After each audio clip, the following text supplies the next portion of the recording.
What's better today? And welcome to the Leadership Advantage podcast by Dr. John Kenworthy.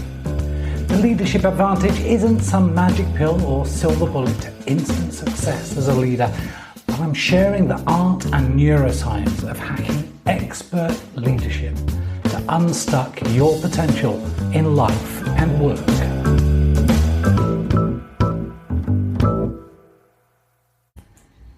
Hey there, and welcome to this edition of the Leadership Advantage podcast. And we're looking at the neuroscience of re-inspiring your get up and go, or your MOJO. Now, this is a longer podcast than normal, running out at about 30 minutes, so take your time with it. We've got a fantastic exercise at the end that is going to completely blow your mind. So I look forward to hearing back from you. In the meantime, let's get on with the neuroscience of re-inspiring your get up and go. We all want an inspirational leader. Someone to look up to give us hope and direction. A leader who engages us as individuals and treats us well. But most of all, they make us want to be better. What if that leader is you? And today you're feeling a bit blah. Everything's sort of meh. And you'd like to just hang in there for the time being and, well, let future self take responsibility for that. We all go through phases in life when our mood is uplifting, positive, dynamic, and we feel like we can conquer the world. And then there's that moment when everything is a little bland. And what would be really, really nice is if someone else would just take charge and be the one to inspire and engage and buck us up. To choose to switch your drive and motivation on so that you can inspire others. We're going to delve into the realm of neuroscience, of how your brain works. Learn what drives you and everybody else. And then we're going to take charge of the chemistry cocktail bar inside your brain.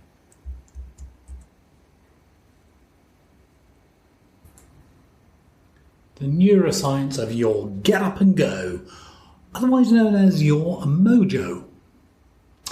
Your brain is not your best friend when it comes to feeling positive, enthusiastic and inspired.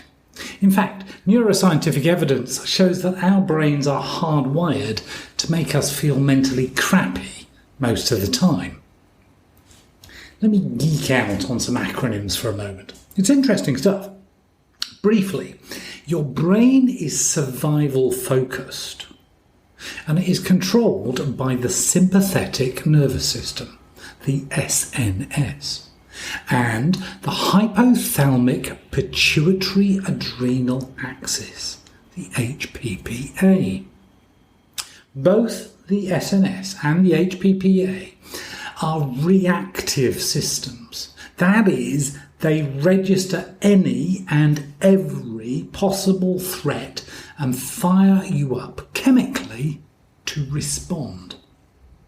This is fantastically useful in keeping you safe, but it has the rather unpleasant side effect of making you feel anxious, stressed, disappointed, and generally low-spirited. And today's living environment, for most of us, especially in urban areas, means that both your SNS and HPAA are fired up much of the time in response to the daily challenges you face on your daily commute, in noisy, crowded offices, surrounded by beeping devices and with a boss imposing impossible deadlines. Modern life is taking a large toll on your peace of mind. Yet you have another system available to you called the ParaSympathetic Nervous System, PSNS. And when your PSNS takes charge, You feel great, calm, relaxed, chill, tranquil, clear-headed and, well, happy. Yes, the name of the sympathetic nervous system is a little misleading in our modern understanding of the word sympathetic, but it is the system that makes you feel stressed or basically crappy. Okay, so a quick summary here.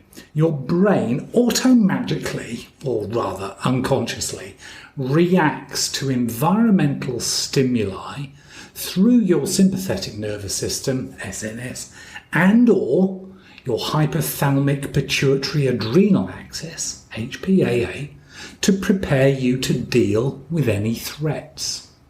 Once that threat passes, or you choose to consciously engage it, your parasympathetic system, the PSNS, switches on to calm you down and get back to other important stuff like digesting your food, maintaining homeostasis, slowing your heart rate, and so on. Just make a note that you can choose to consciously trigger the PSNS. I'll be back to this at the end. Before that, though, let's study what actually drives you. That is, what gets you getting up and going. We all have 4 basic human needs that are at the heart of practical neuroscience. Of course, your brain is an incredibly complex organ, and variations of human behaviour are an endless ocean of subtle differences. But we can identify 4 neuroscientifically founded basic needs of human beings and how these influence our motivational behaviours and how we interact with the world around us. As human beings, we've developed to use the environment to its best and allow for reproduction and the furtherment of our species, basically our survival and growth.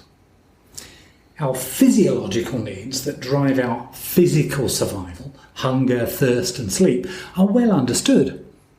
Here, we're focusing on our psychological needs for our mental well-being and health, self-esteem, orientation and control, attachment and pleasure maximisation. Yeah, your 4 drivers. You have the need for self-esteem, its protection and its development. You have the need for orientation and control. You have a need for attachment. And you have the need to maximise pleasure and avoid pain. Each of these stimulates different neuronal circuits and will activate different regions in the brain. But let me briefly share a little bit more about each of these needs, and then we'll examine how we can consciously and deliberately affect them, and hence our feeling of drive, inspiration and engagement. And you can easily remember this using the SOAP acronym, S-O-A-P. S, of course, is for self-esteem. Every healthy individual is constantly seeking to increase and protect their self-worth. Self-esteem is a specific human need and only possible through having the ability to reflect and be able to perceive this and bring it to your conscious attention. Our interactions with others enables us to form this self-image that is influenced by a complex network of interactions with others, in the environment, and their reactions and observations of us. We therefore develop a perception of our self-worth and a need to be valued and for value. For example, when a friend ignores you, and you notice this, for example, it is likely that you will question your own value to them, and hence the value that you bring to the relationship. When your boss tells you that you did a great job on that project, your self-worth increases and your value of that relationship increases. As Dale Carnegie put it many years ago in the classic How to Win Friends and Influence People, everyone wants to feel important. That includes you. So, O of SOAP is for orientation and control. Everyone has a basic urge to be able to design and control their own environment. We need to know where we are going and how to keep ourselves on the right path to reach our chosen destination. A situation that is unclear and ambiguous stimulates a negative reaction in the limbic system of the brain, specifically in the amygdala. This in turn will stimulate an immediate fear reaction. If the resultant stress can be controlled and mastered, this may stimulate reward circuits and be saved as a learned memory. Otherwise, this can destabilize the neuronal circuits and trigger a negative cycle of thinking. What may matter more is not that you are actually able to control your environment, but that you believe that you control it. This is known as having an internal locus of control.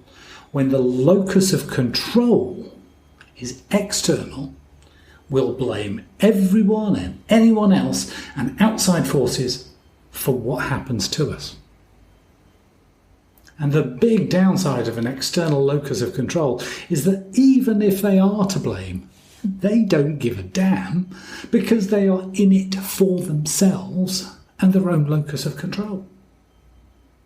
In modern society, our greatest punishment, remember, is to remove or reduce a person's ability to control what happens to them by imprisoning them, beating them, or even executing them. A is for attachment. Our need for attachment is laid down at birth in our brain and memory. This means that our perceptions, behaviours and emotional reactions and their motivations can be laid down very early in life. This is directly linked to the availability of an attachment figure, usually one of the primary caregivers, your mum and dad, for normal social and emotional development. When this is not the case, this has a negative influence on the fulfilment of your need for attachment. Whether your primary caregiver wasn't there physically or emotionally doesn't make a great deal of difference. And lastly, in our SOAP acronym, P is for pleasure maximisation, and conversely, the avoidance of pain. We follow a simple logic to increase our pleasure and avoid unpleasurable, dangerous, or painful experiences. Our experience over time gives rise to a whole network of mostly unconscious triggers and associations that are linked to either positive or negative experiences and our resultant pleasure or pain.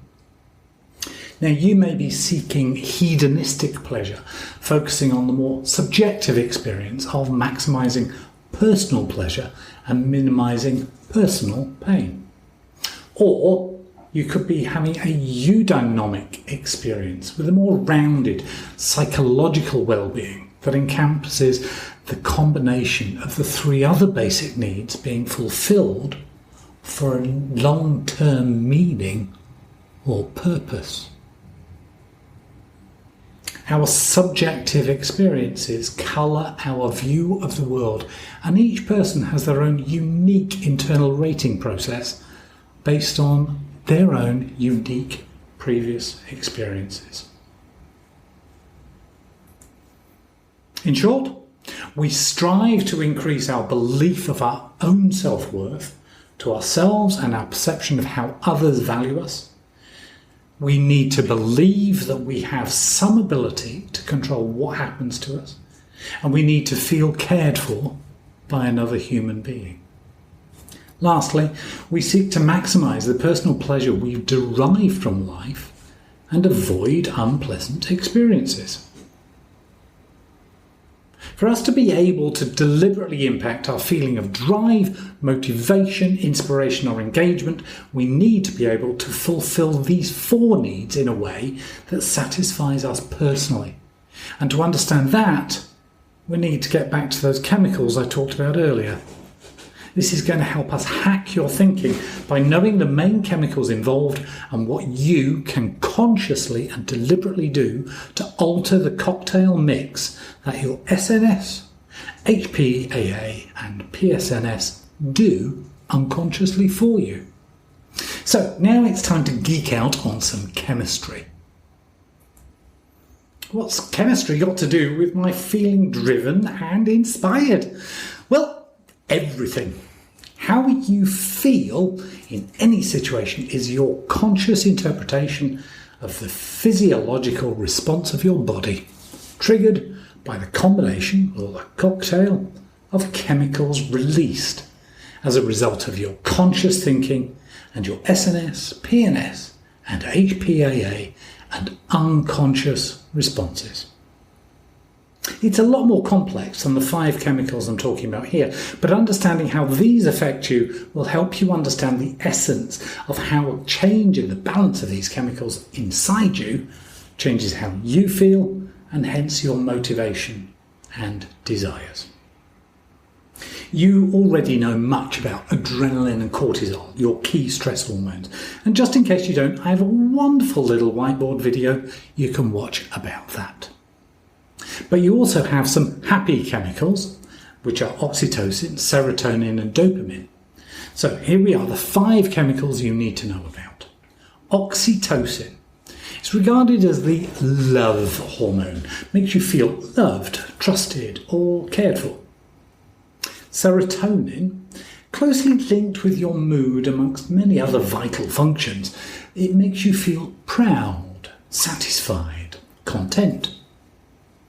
Dopamine. Dopamine triggers the joyful hope of anticipated reward. It makes you feel, well, happy, joyful, driven, or motivated.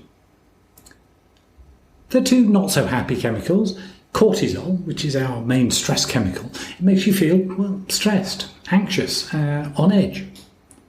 Adrenaline, well, that creates arousal and readiness to fight or fly. It makes you feel frightened, scared, angry, stronger, alert.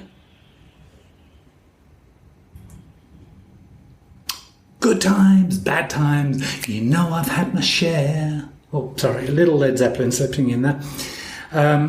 When our thinking and perception of the environment is associated positively to our own experiences, this triggers the release of our happy chemicals, serotonin, dopamine and or oxytocin. On the other side, when we feel stressed, anxious or upset about the fulfillment of our basic needs, the result is cortisol, norepinephrine, which is the brain's adrenaline, and adrenaline. On the positive side, increased self-esteem means you get more serotonin. When you have greater orientation and control, it means you have more dopamine. Having a trusted, loved attachment means more oxytocin, and when you maximise your pleasure, you get more dopamine. On the negative side, when you have lowered self-esteem, that means more cortisol. When you reduce your orientation and control, that means more cortisol. When you have little or you've reduced your attachment, you've lost trust with somebody, that increases adrenaline, and pain increases adrenaline.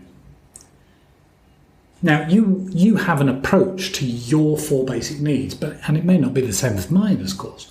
Generally speaking, I am a very positive and optimistic person. Someone else might be more negative and pessimistic about it.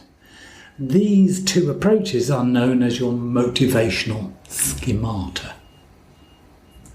Okay, so motivational schemata. These are the instruments and the methods that a person will develop through their lifetime to help satisfy their basic needs and or to protect them. Within this, there are 2 base schemata. On the one hand, the approach schemata, which is the result of a person striving to fulfill their basic needs. On the other hand, if a person strives to protect their basic needs, this is known as an avoidance schema. John, what does this mean? Well, depending on your approach, you may be somebody who continuously seeks to fulfill your personal needs. Or you could be someone who focuses their attention on avoiding the bad things. Most of us are somewhere between the two.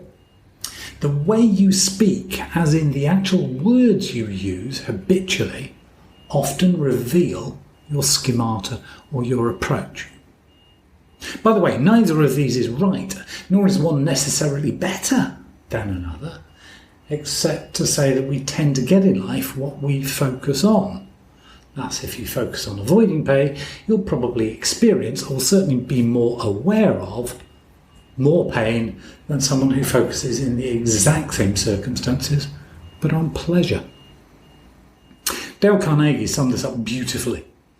Two men looked out from prison bars. One saw the mud, the other saw stars.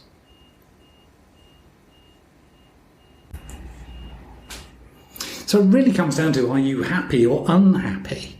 Are you inspired or not inspired? Are you feeling engaged or disengaged? Happiness and engagement and inspiration is a perception of how well the world is matching your expectations and desires. There are days when we don't feel as if we're progressing towards our purpose. Heck, many people don't consciously know their purpose. But unconsciously, we are all aware of those days when something just isn't right. We have no sense of progress or fulfillment. These are the blah days, the days when we don't feel like getting up and going, the days when we have lost our mojo. Well, those days are days we have incongruity between our perception of the world and how well you have fulfilled your basic needs.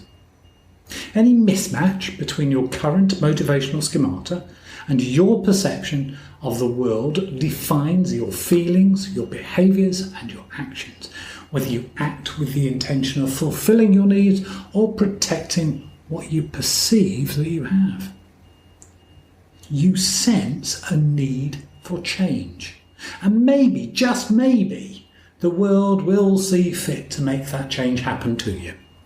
Some call this luck, or karma, or synchronicity. But in 99.9% of times, when that lady luck doesn't happen to call on you that day, you'll want to be able to pull yourself out of that funk and reignite your engines.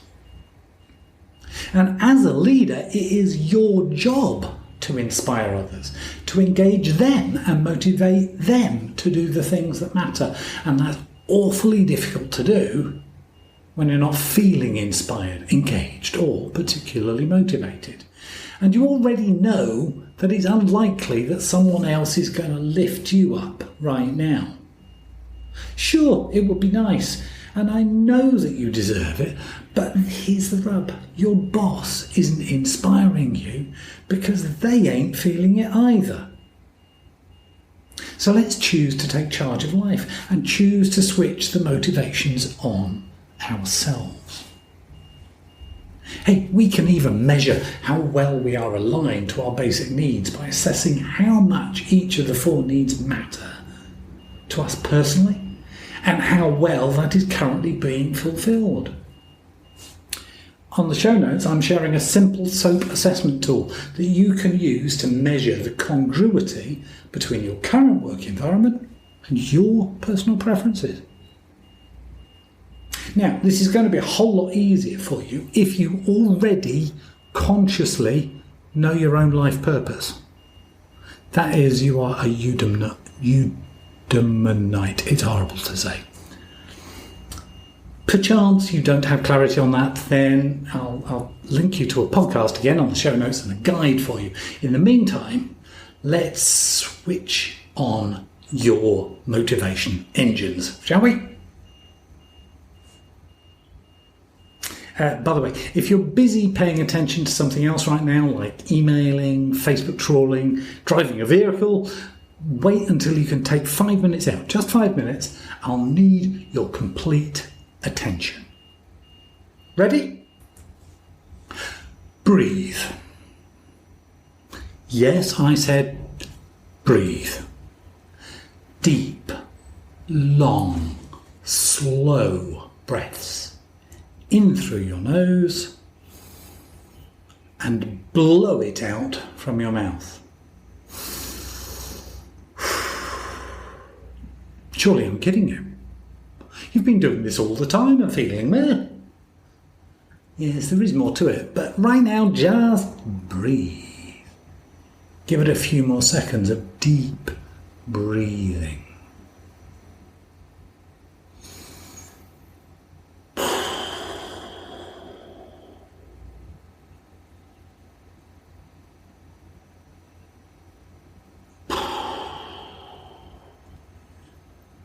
Powerful, huh? Breathing is your first step. Now, as you continue focusing attention on your breathing, I'd like you to touch your lips with your clean fingers. You might like to lick your lips with your tongue. Now, you can choose what to do for the next 4 minutes. You could practice deliberate physical and mental relaxation. You could meditate, pray. Bring your attention towards sensations in your body. Focus attention on immediate sensory experiences and feelings, which is also called mindfulness. Just choose one of the 5. I like to spend my time meditating on a verse from the Bible and praying to God. Whatever you choose, be aware of your breathing deeply in through the nose and blowing sharply out through your mouth. Pause the podcast and do it now. Safely, of course. Come back when you're done and I'll wrap this up with why it works. Good to have you back, or maybe you're going to do it later, but make sure you take 5 minutes to do this. What just happened? Well, your brain needs a lot of oxygen because it burns a lot of energy. 20% of your body's calorific burn for a 3-pound mass. And you've just increased the availability of oxygen in your body and hence available to your brain. Breathing out sharply through your mouth reduces cortisol in your body, which reduces your stress and anxiety. Because you have taken executive control by deliberately choosing what to do instead of your body just reacting to the environment, you have reduced adrenaline production. Because your brain's now going, the threat must have passed. Because if you're not concerned about it, there can't be a threat. Now, with the 2 key stress hormones reduced, you then touched or licked your lips, which triggered your PSNS, the ParaSympathetic Nervous System, to get working. Remember, this is the system that slows your heart rate and calms you down. You're clearing your thinking brain to consider positive, uplifting thoughts and ideas. Touching your own body, especially the lips, also stimulates the release of oxytocin. Better still when you can do this with your life partner. This makes you feel more loved, trusted or cared for and increases your feeling of attachment. Thinking positive, uplifting thoughts stimulates dopamine and serotonin production, and you are believing that you have taken charge of the situation, which increases your self-esteem and your sense of orientation and control. You will also begin to feel greater pleasure whilst reducing pain through this very simple exercise. So, To find your mojo again, to find that inspiration, to find your motivation, take 5. All it takes is 5 minutes to breathe and either pray or meditate, be mindful, or simply be relaxed and regain that sense of control to engage and reignite the fires of your motivation. And if it doesn't happen in the first 5 minutes, take just 5 more. Be greatly blessed.